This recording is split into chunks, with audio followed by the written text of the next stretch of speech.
Story 1. My D-Day story. My wife gave multiple review on Airbnb about how the beds are comfortable. So, everyone is sharing their story on here of their D-Day. So, I will share mine. Buckle up as this will be a long story. Needless to say, it's complicated. My D-Day was December 8th. I learned the night before that my wife had not only been having online affairs since the beginning of November, but by the end of November, she had a physical affair with another man. Needless to say, I was crushed. I had a morning meeting with my team, but I wasn't able to talk because my mouth was so dry. My wife was out of town at her mom's house due to her mom had just had cancer surgery the week before. After my meeting, I hopped in my car and drove 2.5 hours to see her and talk with her. I started the conversation with how is our marriage. She then unloaded on me and blamed me for everything wrong in her life and anything bad I may have said, done for the last 24 years. I was speechless. I didn't know what to say. I point blank asked her, are you pursuing other men online? She told me no. I then showed her where she had left a review for an Airbnb. She had mentioned how the beds were comfortable and the kitchen was well stocked. She then laughed and told me that her friend wanted to see what an Airbnb was like. I was crushed once again because she was not willing to be truthful with me. After I brought her back home, a few days later, she booked another Airbnb in town. She told our 3 children that mommy and daddy need some time apart before one of us ends up with a rolling pin in their head. She had wanted to catch an Uber ride to the house, but couldn't, so I gave her a ride there. She didn't want me to know the location. On Wednesday, she asked me to meet with her so she could talk with me. I agreed and we talked. She told me she wanted a separation and gave me this letter outlining her rules for the separation. They were completely one-sided. She doesn't want her mom to know because of her having stage 2 ovarian cancer. I am in agreement with her about that. I think the news would kill her mom or her mom would kill her for what she has done to our family. Her dad cheated on her mom. The next day, I was able to put some thoughts together regarding our conversation from the night before. I wrote my thoughts down and sent her a text asking to meet so I could read it to her. She told me she couldn't as her mom had her first follow-up visit with her doctor and she was going to be talking with her on the phone. I thought all day. Since I was heading to get my kids from school, I thought I would swing by and drop the letter off at the door and then send her a text requesting her to read it. Then we could talk it over at a more convenient time. When I showed up, there was a truck parked out back. The house was on a corner lot. I took a picture of the truck from the street and left. Fast forward to the 28th of December and I find her at this guy's place of business. He had a small business and she is there sleeping with him. My daughter and her boyfriend were in the car, but we didn't go inside. The guy's truck was the same one that was parked out back of the Airbnb. This AP number 2 if you are keeping count. Once again, I am crushed. I sent her a text and informed her that I would no longer be keeping her little secret. So, something you don't know about me is that I am a computer programmer and skilled in cybersecurity. I used my skills to find the true identity of each of these men. I also used that information to find the names of their wives. I contacted both wives the same day. I'm very glad that I did this as they had a right to know what kind of dirty men they had. Now, my wife had to go back on the prowl to find new men as I just burnt the bridge to the previous 2 AP. The wife of the second AP informed me that he and my wife met on sketchy website. So, I go and look on the website and can't seem to find her. The next day, my wife is in our room and on her phone. I see over her shoulder that she is looking at some profile and the picture of the person is blurred out. I quickly go back to the sketchy website and find that she has a profile. She is still on the same website today and meeting with lots of men. She doesn't know that I know, but needless to say, I do. As of last week, we both agreed to a divorce. Truth be told, it is not what I want, but I don't think I could ever trust her again. Never in our 24 years have I questioned her commitment to our marriage, until her friend came to town. That is when my spidey sense started going off that something is not right. Turns out once again my spidey sense is on point. So, to put a bow on this long story, I have been crying my eyes out from the day before D-Day. That is up until yesterday. I have been having panic attacks in front of my children. Yesterday, I seem to have turned some sort of page. Today is day 2 of me not crying for her. She is not crying for me, so why should I? She doesn't even have the decency to apologize for what she has done to not just me, but to our family. She is even still lying about where she is going when she is meeting up with all of these different men. She doesn't know yet, but both our daughters know everything. I didn't even have to tell them. She is just that bad at keeping a secret. My youngest daughter is having some anger issues, but we have agreed to go break some things this weekend to try and process things in a healthy way. I could share much more of this story, but I am trying to wrap this thing up.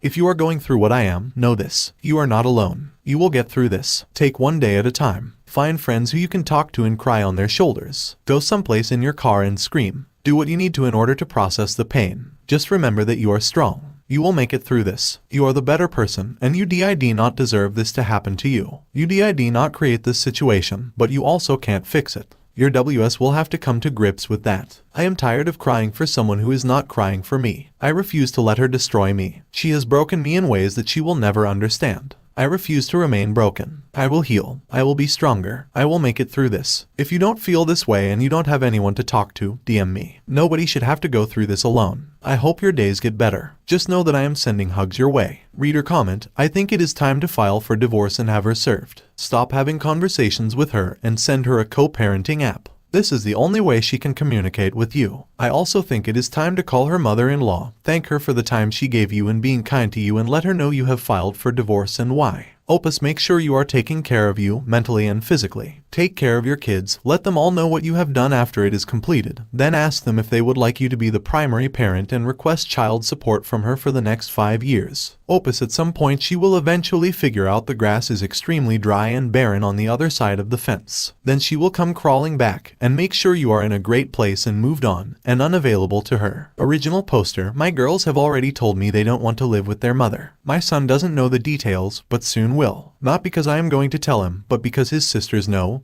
and they will tell him. After I have had a chance to set him down and let him know that his mother and I are getting a divorce, then it will be game on. We both have our own attorneys and hers is working on the first draft of the divorce papers. However, here in Alabama, they frown on sources that cheat, and that is going to tilt the court in my favor. I will work with my attorney to ensure we do all that we can to protect my kids above all else. Reader comment, you need to expose her affair to everybody who must know, family and friends. Nothing kills the romantic side of the affair faster than sunlight. Make her accountable of her deeds. Serve divorce papers and cut all support. Check for an attorney. Review your obligations and rights. Protect your children. Original poster, I've already started telling my family. I haven't talked to her family yet, but I will. I have documented proof. I can't tell her mother though because of cancer and her chemo treatments. I truly feel it could kill her and I don't want that on my head. I love her and will hold on to that information for now. As for the attorney, I already have one and she is good. In the state of Alabama, they don't care much for cheaters, so I will be leveraging that as much as possible. That coupled with the fact that my girls have already stated they don't want to live with her, I am feeling good about my chances. I will protect my children above all others and including myself. They are my world, and I will do anything for them. Reader comment, your wife has some serious issues, run far away from her and never shed another tear. Original poster, I would like to say that I will not shed another tear, but I feel as though I would be lying to myself. However, I want to celebrate my good days and that is what I did yesterday.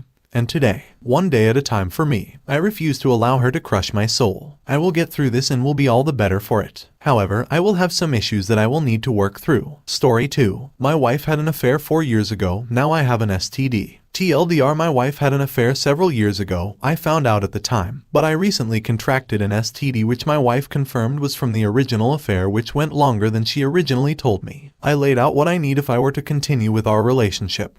However, she is resistant to helping me as much as I need her to. Just over 3 years ago I found out my high school sweetheart wife was having an affair. I was absolutely devastated. She didn't break off the affair immediately and stayed at this person's house for 2 days whilst I was still overseas. She lied about the affair on every occasion with a sprinkle of truth in between. It took months for me to find out 75% of the story as she slowly drip-fed me information. Over that several-month period, my wife was of little help to me. She was a great wife outside of anything in the healing process, and this kept me hopeful that something would change. Eventually, we fell back into a normal routine, but I still had a lot of residual damage that remained. Later that year my wife told me she was pregnant, and we welcomed our daughter into the world in late 2020. Things were great, but I still knew that these lingering feelings weren't going away, so I wrote my wife a letter. This letter explained everything from my perspective. It was over 8 pages long and I wrote it over a period of months deciding whether I would give it to her or not. Finally, a day came, and I couldn't help but want to give her the letter. We had just had a small fight and I know it probably wasn't the best time for her to read it. But I did, and this was her response after asking her what she thought. I feel really sorry for you. I left it at that in the hope that she would really understand my struggles, but instead, it was never spoken of again. Several months later, I contracted an STD. My wife also came down with the same STD several months before she supposedly started the affair. I know this is going to sound naive, but when my wife first contracted this STD, I believed I had given it to her. I had somewhat similar symptoms since I was a teenager and had just assumed that I had passed it on to her eventually. In retrospect, this was stupid, and I should have been checked the moment my wife was confirmed to have contracted the STD. So, after several hours of pleading with my wife to tell me the truth, she told me that the affair lasted longer than originally stated and that she had sex with this man as a one-night stand several months earlier, and then started a full affair with him several months later. This is somewhat believable as I looked over her phone records at the time and details of her location were freely available on her mobile phone bill. Her story does align, however, she shows many traits of a liar such as not answering my question with a yes or no answer, blaming me for not getting over the affair and tends to have many episodes of inappropriate yelling, etc. Upon finding out the second chapter of the affair, I laid it down bare to my wife and told her I need her to step up and really help me through this if she wants this relationship to survive. If not, we needed to separate. I asked for therapy, transparency, time to talk about the affair so I can lay it to rest, full accountability, understanding of my emotions, and for her to be proactive in helping me. She didn't do any of these things on her own accord. It always required a push from me and a fight between to get anywhere. She did listen to a couple of podcasts, I believe, but nothing ever came of it, and her continual denial of helping me through this ensued. Our marriage has been a yo-yo for the last 2 months. I have to continually ask her to be proactive. Generally, the arguments start with me asking her to do better, and she gets her heckles up because she thinks that attending therapy and sending me an apologetic message maybe once or twice a week is all I should need. She has done bits and pieces throughout, so I do have to give her some credit, but a lot of it is what she wants. For instance, I asked her to write a letter outlining everything that happened over the 8 or so months, as she struggled to talk about it, and it was her suggestion. The letter took 3 weeks to write, and I started to really feel as though my wife was really putting in the effort to explain what happened during those months. Upon reading the letter, I immediately noticed it was short. The letter had 2 paragraphs about how she felt when she started the affair, 2 paragraphs about the storyline which lasted 8 months, and 2 paragraphs of an apology. I was somewhat appreciative but pretty bummed. She could have put so much more detail in the letter about what happened, but I am now left with many unanswered questions. After all, that was the purpose of writing the letter. Admittedly, we have only been to therapy 3 times, and I find the therapist good. But the therapist also cheated on her husband many years ago. Some of the things she has said are contrary to my beliefs. For instance, I wanted my wife to provide phone records from before the affair had started to ensure that this is what she has explained.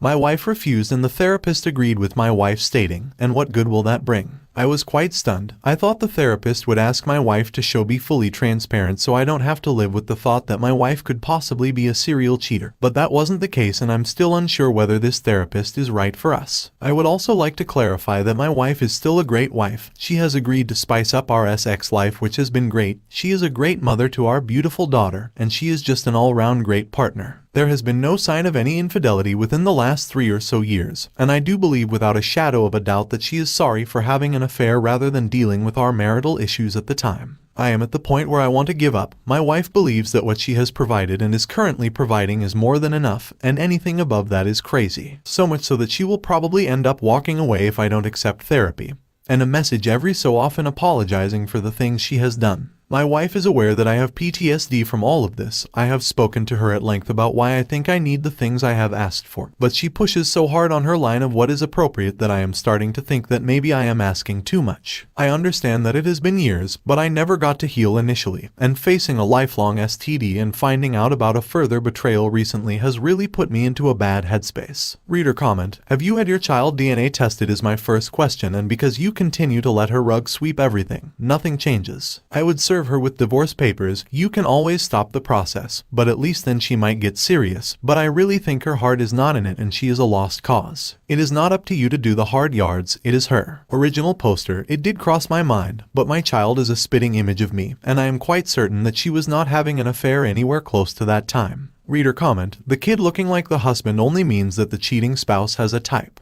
Besides, you don't get the DNA test just to prove the kid is yours. You get the DNA test to show your spouse, in a physical, concrete way, how much of your trust she has destroyed. Honestly, it doesn't sound like she has ever been in reconciliation with you. She does the bare minimum to placate you and keep you off her back. Do you know any details of the affair? Who her AP is? How did they meet? Has she gone no contact with him? If they worked together, she should have immediately quit her job. Did she do that? It is a rule of thumb in affairs that unless the cheater goes total no contact with the AP, the affair is continuing. You seem like you want to reconcile. She seems like she just wants to sweep it under the rug. It takes two to reconcile. If you want to see examples of how wayward spouses act and want to reconcile, browse the posts on the subreddit support for waywards. You will see a vast difference between the way your wife acts and how the posters there act. Original poster: I am 99.9% sure the child is mine.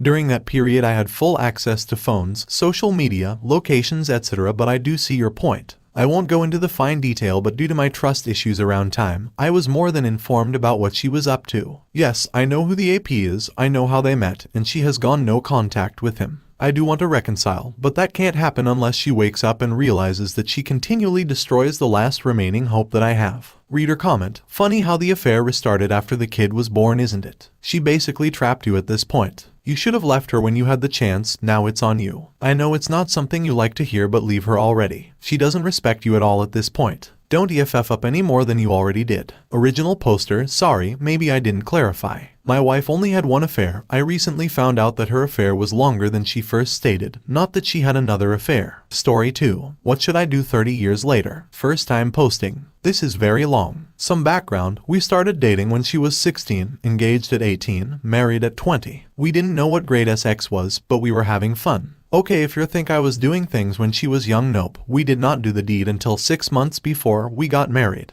We owned a house and were poor due to the payment was 3/4 of my net pay, but happy. This was 1983. Our son was born in spring of 1985. We did the same in 1987. Yes, second kid spring of 1988. I had worked 80 hours a week up until then, so I had to get money to pay for kid number 2. Got third job now at 100 hours a week and 16 credit hours in college. You got it, I got about 10 hours of sleep a week. My wife told me she might be bi. I told her to date a girl and find out, and I told her not to tell me about it when she got home. I loved her so much that I wanted her to be happy, and spending the rest of her life thinking about it, she would never be happy. So, if she left, and if she stayed, I knew she would not be cheating with a girl. She stayed. Some backing up in time. Her mom told us X was nasty and you had to never touch down there, just lay there and let him do it. It took me 6 months to get her to let me go down on her. When I met her, she was 36 D cup, and when she was 12, when she was asked what she wanted something from the bar, she was with her mom and dad. When we got married, she was 40 E cup. Why did I tell you this? Right after we were married, she told me it made her cringe if her breasts were touched. Due to all the boys GRPing her in school, this is important later. When I finished school, got a one job and only worked 60 hours a week. We had an adult BBS from 1990 to 1995-ish. We went to parties that some of the other BBS had. One was once a month and could get wild. Girls were going down on guys on the dance floor, things like that. If my wife could not get a babysitter, she went alone. One time my brother got home early, so I went to join them. The place was closed, went home, she got there an hour later, I told I went, and she said that when they closed, they went to a house nearby. About a year later she got a temp job filling in for someone in an office. When I was doing work on the BBS, I found a MSG to my wife from Joe, telling her that her boss told him all the things she was doing in the van at lunch and would she do that with him. She replied yes, but I need to tell George I can't find a babysitter like I do most of the time. So, he did give a full detailed description of what she was doing with her boss. I'm not sure what I can say in here, but I'm just going to give some highlights. He started playing rough with her now 44 EE cup. Then he her boob. Remember, she told me not to touch them. She then went down and swallowed it. I finished the work on BBS. Told her we need to talk. Then we went into the bedroom. I did not say anything. She told me everything that happened. But more R than 30, and told me she planned to do it with Joe that weekend. When I asked her why she told me that, she said his wife didn't have sex with him that often, so she felt bad for him. When asked about the rough play, she would not answer nor about her drinking his juice. She said I could sleep with someone to get even. I told her I would only have sex with someone else if she was there. So, no more parties for her. Flash forward 30 some years. I'm not sure what triggered it, but it hit me like a brick wall. Not only what she let him do, but what was she doing when not at the BBS parties. I have been watching podcasts on YouTube about how women won't let the husbands do things they fantasize about, so the husbands don't think they are prude. Then they find guys to do those things that they like. How do I deal with things forgiven but not forgotten, and she never told me about that year before? So, after 39 years of being married, do I want to bring things up that happened that long ago? Update 1. For those that said I should whip it out and give her to drink. My health has been bad for 20 years now, a chain of things, but for this I have cancer and have no member or come. I'm not leaving her. It has been 30 years now. We built a good life. Bought some land, going to build a 4,000 SQFT house on it. If I left, which at this point would be dumb, no cheating for 30 years, and I would have to live in a 700 SQFT apartment. Just some info, I guess you can't Google it. You had to call and there were MSG boards kind like this and you could send PMs, play games. Most were signal lines, so one person at a time, and had time limits. We had 6 lines so you could chat with other users. I hope this helps. Just thought of this. She knew that I read the admin MSG every day. Did she want me to catch her? Reader comment. Turns out your wife was a SLT with everyone but you. However, you decided to stay and have boring SX with her while she had great sloppy SX with everyone but you. Should have dumped her years ago, but you decided sloppy seconds was okay for you. Should have had the balls to cut her loose 30 years ago. Original poster. I would have. She tried to lie. She told me she has never done it again.